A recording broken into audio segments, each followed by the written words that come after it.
மூத்த பத்திரிகையாளர் வெங்கடேஷ் சார் நம்மளோட நினைச்சிருக்காரு. வணக்கம் சார். வணக்கம் சார். புதுச்சேரியில் விஜய் போன உடனே பார்த்தீங்கன்னா கார் மேலே திடீர்னு ஏறிட்டாங்க. வழியில் பார்த்தீங்கன்னா ஒரு பாதிரியார் வழி மறித்து விஜய் கிட்ட பைபிள் கொடுத்த ஒரு விஷயமா இருக்கட்டும். அதுக்கப்புறம் புதுச்சேரிக்குள்ளே வந்த பிறகு டோட்டலாக அங்கே நிலவரமே மாறிடுச்சு. ஏன்னா புதுச்சேரியில் பார்த்தீங்கன்னா அங்கே மக்கள் தொகையே கம்மி அப்படிங்கிறது நம்ம எல்லாருக்குமே தெரியும். பட் ஆனால் வந்ததுக்கப்புறமா எங்கேருந்து இவ்வளோ கூட்டம் வந்ததுன்னு நம்மளுக்கு தெரியல. அது மட்டும் இல்லாமல் புதுச்சேரியில் அவர் பேசின விஷயங்கள் எல்லாமே இதுக்கு முன்னாடி இருந்த விஜய் அவர்களுக்கும் இப்போ நிறைய மாற்றம் இருக்கு சார். அவர்கிட்ட யார் அங்கே கை காட்டினாலும் சரி அவங்களுக்கு ரிப்ளை கொடுக்குறாரு, யார் பேசினாலும் ரிப்ளை கொடுக்குறாரு, ஃபோட்டோஸ் கொடுத்தா வாங்கி வச்சுக்கிறாரு கையில் உடனே. ஸோ அதனால் புதுச்சேரியிலேருந்து பார்த்துக்கிட்டு இருப்பாங்க. ஸோ இந்த வீடியோ பார்த்துட்டு அவங்களும் பார்த்தீங்கன்னா இன்றைக்கி விஜய் அவர்கள் வந்த பிறகு விஜய் சொன்ன விஷயங்கள்லாம் என்ன மாதிரி அங்கே இருக்குது அப்படிங்கிறத அவங்க கமெண்ட் செக்ஷனில் கமெண்ட் மட்டும். இப்போ விஜய் புதுச்சேரிக்கு வந்த பிறகு நடந்த சம்பவம் என்ன சார்? சார், விஜய் போகிற இடம்லாம் ஒரு சிறப்பான வரவேற்பு இருக்காங்க. அது நாளுக்கு நாள் பெருகிட்டு இருக்கு. அது புதுச்சேரி மட்டும் விதிவிலக்கு இல்லைன்னு நினைக்கிறேன். மலேசியா போனார், அங்கே தெறிக்க விட்டாங்க 1,00,000க்கும் மேற்பட்டு. இல்லை, எந்த இடம் போனாலுமே அவருக்கு தனியாக ஒரு சிவப்பு கம்பளம் போட்டு தான் வரவேற்பு மக்கள் கொடுக்குறாங்க. பட் அதான் பார்க்க முடியுது நம்ம. பட் இங்கே வீட்டிலேருந்து புறப்படும் போதே இந்த விஜய் புறப்பட்டு விட்டார், புறப்பட போகிறார் அப்படிங்கிற அளவுக்குலாம் ஒரு செய்தியில் போட்டு, ஆமாம் சார், நான் கேட்டே ஓப்பன் பண்ண வருவது கேட்டு எப்போ திறக்கப்படுங்கிற அளவுக்கு. ஸோ எல்லா இப்போ பத்திரிகை நண்பர்களுமே பார்த்தீங்கன்னா விஜய் இந்த அளவுக்கு ஃபோக்கஸ் பண்ணி கொண்டு போது உண்மையிலேயே ஒரு சிறப்பான பார்வையாக நான் பார்க்குறேன். லைவ் கூட ஒரு கிட்டத்தட்ட 55,000க்கு மேற்பட்டவர்கள் லைவில் பார்க்குறாங்க அப்படின்னா மிகப்பெரிய ஒரு சாதனையாக தான் நான் பார்க்குறேன். அது 1000க்கு மேற்பட்டு போகிறதே ரொம்ப சிரமமாக இருக்கிற சமயத்தில் 55,000 பேருங்கிறது என்னங்க, அது பெரிய ரெக்கார்ட் பிரேக்குங்க. ஸோ அதனால் மீடியா நண்பர்கள் தோழர்கள் எல்லாமே ஒரு பக்கம் மிகப்பெரிய ஆதரவு தரது உண்மையிலே பெருமைக்குரிய விஷயமா இருக்குன்னு தான் நான் நினைக்கிறேன். நான் அதை ஸோ அவருடைய பயணம் போக போக பார்த்தீங்கன்னா இந்த செய்யூருக்கிட்ட போகும்போது பார்த்தா டக்குனு ஒரு ஃபாதர் வேக வேகமாக ஓடி வர்றாரு. வேக வேகமாக ஓடி பார்க்கும்போது விஜய் காரை நிப்பாட்ட சொல்லிட்டார். நிப்பாட்டி என்ன வரட்டும் பார்க்கலாம், வேகம் மூச்சு வாங்கி ஓடி வந்தோன்னா அந்த கண்ணாடி இறக்கி விட்றாரு. இறக்கி பைபிள் ஒன்று கொடுக்குறாரு. பைபிளை வாங்கி பார்த்துட்டு 2 வார்த்தை ஒன்று பேசுகிறாரு. பட் அதுக்கு முன்னாடி பார்த்தீங்கன்னா பின்னாடி கூட்டம் நிறைய வருது. எல்லாருக்குமே விஜய் பார்க்கணும் பேசினா முடியாது. டக்குன்னு கண்ணாடி தர ஒரு செல்ஃபி எடுக்கணும். செல்ஃபி எடுத்துட்டார். அவர் எடுத்ததுக்கு பிறகு தான் கண்ணாடியை லாக் பண்ணுறாரு, போகிறாரு. பட் அந்த ஃபாதருக்கு அது என்ன சொன்னால், அதாவது அவர் எதையோ எதிர்பார்த்து மிகப்பெரிய பொருள் கிடைச்சது மாதிரி ஒரு ரியாக்ஷன் ஒன்று. பட் அப்படியே மூவ் பார்த்தோம்னா இங்கே என்னென்னா இந்த இடத்துல நம்ம குறிப்பிட்ட வேண்டிய சூழ்நிலைக்கு நம்மளும் பேச வேண்டிய சூழ்நிலைக்கு ரசிகர்கள் தள்ளி விடுறாங்க. அதுதான் ரொம்ப வேதனையாக இருக்குது. பட் எவ்வளோ தான் விஜய் அவர்கள் சொன்னாலும், நாமளும் பேசும்போது மீடியாக்கள் மூலமாக நம்ம சொன்னாலும், ரசிகர்களுடைய இந்த ஆரவாரத்தை நான் உண்மையே வரவேற்கிறேன். அது உங்களுடைய ஆதரவால் தான் விஜய் வர்றாருங்கிறதையே நம்ம ஏற்றுக்கொள்ளணும். பட் ஆனால் அதற்கு மேலே சில விஷயங்கள் இருக்குது. தயவுசெய்து அதை புரிந்து கொள்ளணுங்கிறதா நான் சொல்லிக்கொள்ள விரும்புகிறேன். இங்கே பார்த்தா ரேஞ்ச் ரோவர் காரில் இருக்காரு. டமார்னு கார் பேனட் மேலே ஒருத்தர் ஏறி குதிக்கிறார். ஸோ அவருக்கு ஏதாவது ஒன்று கீழே விழுந்து அடிபட்டால் என்ன இருக்கும்? காரை விட்டு தள்ளுங்க. பட் அவருக்கு அதான முக்கியமாக கார் மேலே 2 பேர் ஏறிட்டாங்க. ஏறி போய் கண்ணாடியை விஜய் உட்காந்துருக்காரு. அவர் என்னென்னா விஜய் கண்ணத்தை கிள்ளி முத்தம் கொடுக்குற மாதிரி கண்ணாடி கிள்ளி முத்தம் கொடுக்குறாரு போது, ஓகே உங்களோட அன்பை நம்ம அதாவது அது என்னென்னா அது ஒரு எல்லை இல்லை. பட் ஆனாலும் சில இடங்கள், சில சந்தர்ப்பங்கள், சூழ்நிலைகள் இருக்குது. அதை தயவுசெய்து புரிஞ்சுக்கிட்டு நடக்கணும்னு தான் விரும்புகிறேன். இங்கே வேறு யாராவது அரசியல் தலைவர் இந்த மாதிரி விழுந்துருந்தாங்கன்னா அவரை பிடிச்சி வழக்கெல்லாம் பதிவு பண்ணியிருப்பாங்க இல்லையா? அப்படி ஒரு சம்பவம் நடக்கிற வாய்ப்பு இருக்கு இல்லையா? ஸோ இங்கே விஜய் அவர் இப்படி பண்ணாதீங்கிறது தான் சொன்னார் அவர். ஸோ அதனால் ரசிகர்கள் கொஞ்சம் வழிவுடைய அந்த ஆவலையும் இதையும் ஸோ புரிந்து கொள்ள முடியுது. விஜய் புரிஞ்சுக்கிறா, நம்மளும் புரிஞ்சுக்கிறா, எல்லாரும் புரிஞ்சுக்கிறாங்க. கொஞ்சம் நீ கட்டுப்படுத்திங்கன்னு சொல்லிக்கல விரும்புகிறான். பட் இங்கே இன்னொரு விஷயத்தை சொல்லிக்கல விரும்புகிறேன். திருச்சியில் போகும்போது பார்த்தீங்கன்னா ஒரு ஒரு பரம ரசிகர் தொண்டர் இளநீ வச்சுக்கிட்டு ஓடியே வர்றார். இதை விஜய் பார்த்துட்டார். பார்த்து வர சொல்லி வாங்கி ஸ்டாவ் போட்டு விஜய் குடிச்சிட்டு கை கிளம்பிச்சிட்டு திரும்பி ஸ்டாவில் இருக்கிறத இளநீ குடிச்சிட்டு போகிறாருன்னா உங்கள் மேலே எந்த அளவுக்கு நம்பிக்கை வச்சுருந்தா அந்த இளநியை வாங்கி அவர் குடிப்பார். அவர் யார்? அவர் ரசிகரா தொண்டரான்னு தெரியாது. ஆனால் அவர் துண்டை போட்டிருக்கார், இளநீ கொண்டு கொடுக்குறாரு. இந்த இளநிக்குள்ளே என்ன இருக்குன்னு தெரியுமா? தெரியாது. ஆனால் விஜய் என்ன பண்ணார்? அவர் யாருமே இதை செய்ய மாட்டாங்க. எந்த அரசியல் கட்சி தலைவர்களும் மிகப்பெரிய பேச்சாளர்களும் செய்யாத ஒரு விஷயத்தை இங்கே விஜய் செஞ்சார். மற்றவர்கள் செய்தால் கூட அது பரிசோதனைக்கு உட்பட்டு பிறகுதான் கைக்கு வரும். பட் இங்கே விஜய் கையில் அந்த தொண்டர்கள் கூட்டத்தர கூட நிற்கிற வாங்கி குடிக்கிறார் அப்படின்னா உங்கள் மேலே மிகப்பெரிய நம்பிக்கை வச்சுருக்காருங்கிறதான் இது எடுத்துக்காட்டுச்சு திருச்சியில். அதனால தான் இப்போது சிலர் உங்களை நம்பி தான் நான் வந்திருக்கேன் அப்படின்னு தலை வணங்கி அந்த வணக்கத்தை சொல்லி ஒரு வாய்ப்பு கொடுங்கன்னு கேட்குறாரு உணர்ச்சி பூர்வமாக. ஸோ உண்மையிலே அதாவது நெகிழ்ச்சியான ஒரு தருணமாக நான் பார்க்குறேன். பட் இங்கே புதுச்சேரியில் அடுத்த கட்டத்துக்கு போகும்போது அவருடைய அந்த மொத்தம் வந்து ஒரு 4 இந்த பாயிண்டில் பேச வேண்டிய சூழ்நிலை. கொஞ்சம் இந்த வரும்போது கூட்டத்தை கட்டுப்படுத்த முடியல, டைம் டியூரேஷன் தான் ஒரு தொகுதியை கொஞ்சம் மிஸ் பண்ணிட்டாருன்னு நினைக்கிறேன். இதற்கு முன்பாக பாண்டிச்சேரியில் ஒன்று பேசுனது உண்டு. ரெண்டாவது பார்த்தீங்கன்னா ஏன் அது கூட ஒரு தொகுதியை மிஸ் பண்ணுற மாதிரி வருது அப்படின்னா, வெயில் ரொம்ப கடுமையாக இருக்குது அப்படிங்கிற ஒரு விஷயம், மக்களை வெயிலில் வந்து நிற்க வைக்கக்கூடாது அப்படிங்கிற ஒரு கண்ணோட்டத்தினால. ரெண்டாவது வந்து ஒரு 10 நிமிஷத்துக்குள்ளே பேசிட்டு போகிறாரு அப்படின்னா 10 நிமிஷமும் தெரிக்கிறது மாதிரி பேசிட்டு போகிறாரு. நிற்க ரொம்ப நேரம் வைக்க முடியாது, கூட்டத்தை சேர்க்கக்கூடாது, கூட்டம் இருக்க விஜய் வந்துகிட்டே இருக்குன்ற ஒரு காரணத்துக்காக தான் தெளிவான நிறைய விஷயங்களை பேசிட்டு போனார். அவர் இங்கே இந்த வேனில் ஏறி பேசும்போது பார்த்தீங்கன்னா, எடுத்த உடனேயே புதுச்சேரி மக்களுக்கும் என் நெஞ்சில் குடியிருக்கும் ரசிகர்களுக்கும் மக்களுக்கும் வாழ்த்துக்களை சொல்லிட்டு வணக்கத்தை சொல்லிட்டு சாப்பிட்டீங்களான்னு விஷயத்தை கேட்குறாரு. அது உண்மையிலேயே வந்து என்ன சொல்கிறேன், அது எல்லா பேரும் கேட்குறதுனா கூட கனெக்ட். எஸ், இந்த நேரத்தில் சாப்பிடும்போது அவர் நிகழ்ச்சி இருக்கும். விஜய் நம்மளை சாப்பிட்டான்னு கேட்டார் அப்படிங்கிற. ஸோ அதுலேருந்து ஆரம்பிக்கிறாரு, நிறைய விஷயங்களை பேசுகிறாரு. தன்னை நிலைப்படுத்தி வச்சுக்கிட்டு தான் கூட்டணி கட்சியில் இந்த அளவுக்கு பேசப்பட்டது அப்படிங்கிற விஷயத்தை அவர் தலை தெளிவாக யூஸ் பண்ணிட்டு நிறைய பேர் நிறைய சீட்டு வாங்கிட்டாங்க. நாங்கள் அங்கே போயிடுவோம் அங்கே போயிடுவோம்னு சொல்லிட்டு இவரை பயன்படுத்திக்கிட்டு நிறைய விஷயங்கள் நடந்தது.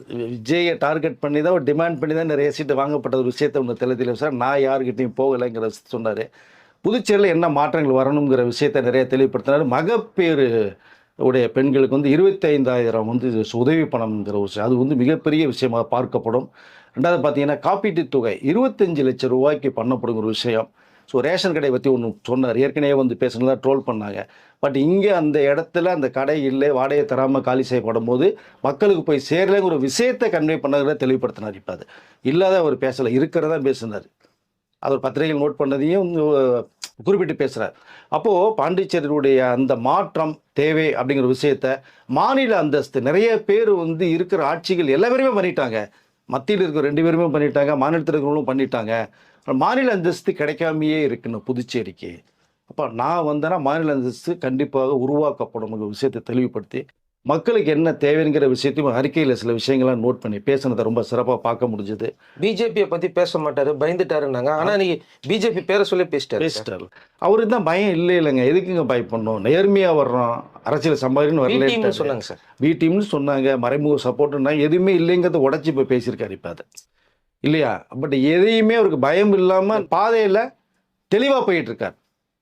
எல்லா பேருமே சொல்ல தான் செஞ்சாங்க, இன்னமும் பேசிட்டு தான் இருக்காங்க. பேசுகிறதெல்லாம் பேசதாங்க செய்வாங்க, அதை எடுத்துக்கவே முடியாது. பட் இங்கே புதுச்சேரியில் ஒரு இன்றைக்கு பேசுனது அந்த ஒரு 10 நிமிடம்னா கூட ஒரு சிறப்பான ஒரு விஷயமாக ஒன்று பார்க்கப்பட்டுச்சு. இங்கே அதை பாண்டிச்சேரியில் வந்து விஜய் அவர்கள் பேசுனது ரொம்ப சிறப்பாக பார்க்கப்பட்டது. பாண்டிச்சேரியுடைய காவல்துறை வந்து நல்ல ஒத்துழைப்பு கொடுத்துருக்காங்க.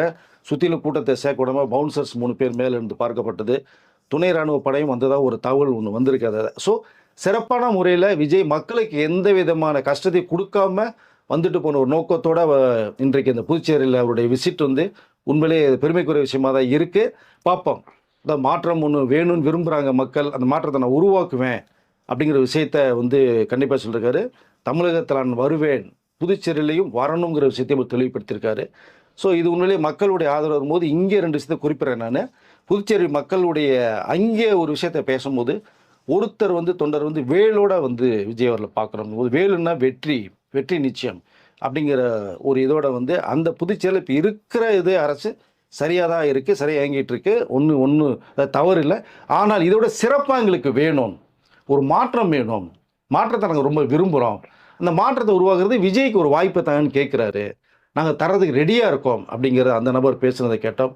இன்னொரு பெண்மணி பேசும்போது பார்த்தோம்னா, நான் அஜித்தோட பரம்பர ரசிகை, ஆனால் இங்கே நான் ஓட்டு போடுறது விஜய்க்கு தான் ஓட்டு போடுவேன், பட் எங்களுக்கு ஒரு மாற்றம் தேவை அப்படிங்கிற விஷயத்தை அவங்க தான் தெளிவுபடுத்துகிறாங்க. இன்னொரு பெண்ணு பேசும்போது கூட பார்த்தீங்கன்னா, சின்ன பொண்ணு தான் பேசுனாங்க, பட் இங்கே சிறப்பாக இருந்தாலும் கூட எங்களுக்கு விஜய் வந்தால் சிறப்பாக இருக்கும், இன்னும் நிறைய செய்வார், நான் எதிர்பார்க்குறோம், ஒரு மாற்றம் உருவாகுங்கிற விஷயத்தை புதுச்சேரி மக்களும் தெளிவுபடுத்துகிறாங்க. அப்படிங்கும்போது அப்போ அதாவது அந்த மக்களுடைய தீர்ப்பு எப்படி இருக்கிறத இப்போ இன்னொரு 3 நாள் எலெக்ஷன் வரப்போகுது, உங்களுக்கு 9ஆம் தேதி நினைக்கிறேன்.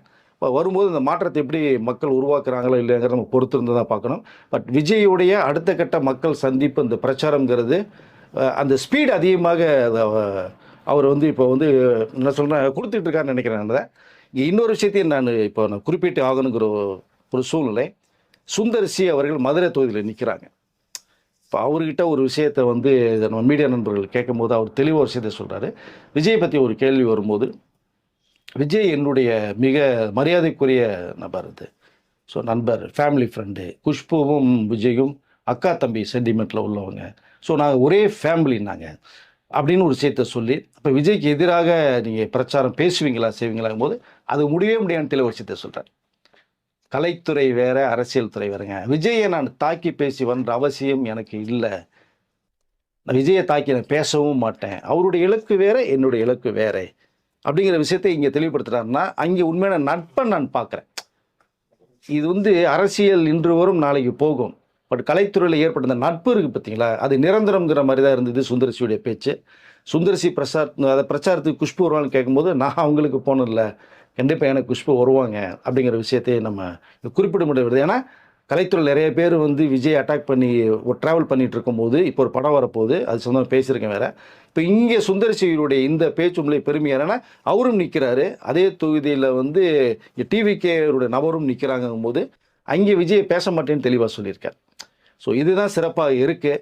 பட் விஜய் வந்து அவருடைய மக்களை நம்பி தான் வந்திருக்கேங்கிறத தெளிவாக மீண்டும் ஆணித்தரமாக அழுத்தந்திரமாக தாழ்மையுடன் கேட்டுக்கொள்கிற விஷயத்தை வந்து கன்வே பண்ணியிருக்கார் புதுச்சேரியில். சிறப்பாக இருக்குது. இனி மக்கள் கையில் தான் இருக்குது. புதுச்சேரியில் ஒரு கூட்டணியை வச்சு அவங்க டிராவல் பண்ணுறாங்கன்னு சொல்லப்படுது. 2 பேர் வந்து கூட்டணி வச்சுருக்காங்க சார். அந்த கூட்டணிலையும் அவங்களுக்கு 2 சீட் கொடுக்கப்பட்ட ஒரு தகவலையும் அவர் வந்து வெளியில் சொல்லிட்டாரு. அங்கேயே கிட்டத்தட்ட பார்த்தீங்கன்னா ஒரு 7 வேட்பாளர் கூட நின்ன ஒரு சம்பவம் கூட இருக்குது இப்போ அதில். ஸோ அதனால் அவருடைய பிரச்சாரம் எல்லாத்துலேயுமே நான் என்னுடைய முகத்தை மட்டும் நீங்கள் பாருங்கள், நான் நிப்பாட்டுற வேட்பாளரில் வந்து இந்த விஜய் முகத்தை பாருங்கள், விஜயை நினைத்து நீங்கள் ஓட்டு போடுங்க அப்படிங்கிற ஒரு விஷயத்தை கன்வே பண்ணி. ஏன்னா எல்லா இடத்துக்குமே போய் பார்க்குறதுக்கான சூழ்நிலை இப்போ வந்து நேரம் இப்போ இல்லை. அந்த விஷயத்தையும் மக்கள்கிட்ட தெளிவுபடுத்தியிருக்காரு. பட் மேடைக்கு மேடை நாளுக்கு நாள் அவருடைய பேச்சு வித்தியாசமாகவும் சிறப்பாகவும் இருக்குங்கிறத புதுச்சேரியில் இன்னைக்கு நடந்த விஷயத்தை பார்க்க முடிஞ்சது. அவரோட இருக்கிற பொதுச் செயலாளருடைய ஊராச்சு புசியானந்து. கண்டிப்பாக இப்போ புதுச்சேரியில் நிற்கும் போது அவங்களுக்கு ஒரு ப்ளஸ்ஸாக இருக்குமா சார்? நிச்சயமாக சார். அவருக்கு அங்கே செல்வாக்கு அதிகம். புஷி அவர்களுக்கு வந்து நம்ம இங்கே டெய்லர் கொடுக்கும்போது கூட கடலில் கொடுத்துருந்தா சிறப்பாக இருக்குன்ற விஷயம் நம்ம பார்க்கப்பட்டது. அங்கே அவருக்கு ஒரு தனி மரியாதை இருக்கும், செல்வாக்கும் இருக்குது. பட் விஜய்க்கும் அங்கே தனி செல்வாக்கு இருக்குங்க.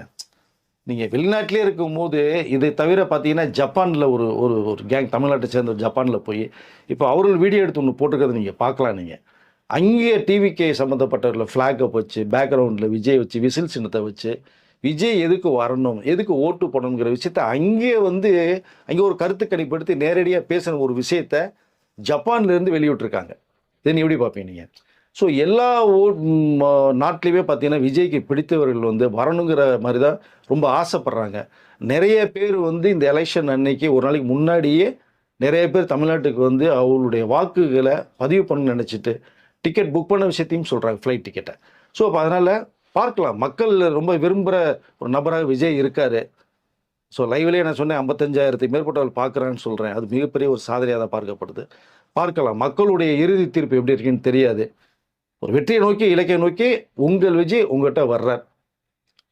கடைசியில் அவர் சொல்கிறதான் கான்ஃபிடெண்ட்டாக இருங்க, வெற்றி நிச்சயம் அப்படி விஷயத்தை சொல்கிறாரு. நம்ம அதை தான் சொல்லிக்கல விரும்புகிறோம். ஸோ இதனுடைய விஷயங்கள் என்னங்கிறத நம்மளுடைய நேயர்கள் கருத்தில் வந்து பதிவு பண்ணட்டும். ஏற்கனவே நம்ம சொல்லியிருந்தோம், மலேசியா சேர்ந்த நண்பர்கள் எல்லாருமே இங்கே வந்து ஓட்டு போட போகிறாங்க அப்படிங்கிறத சொல்லியிருந்தோம்.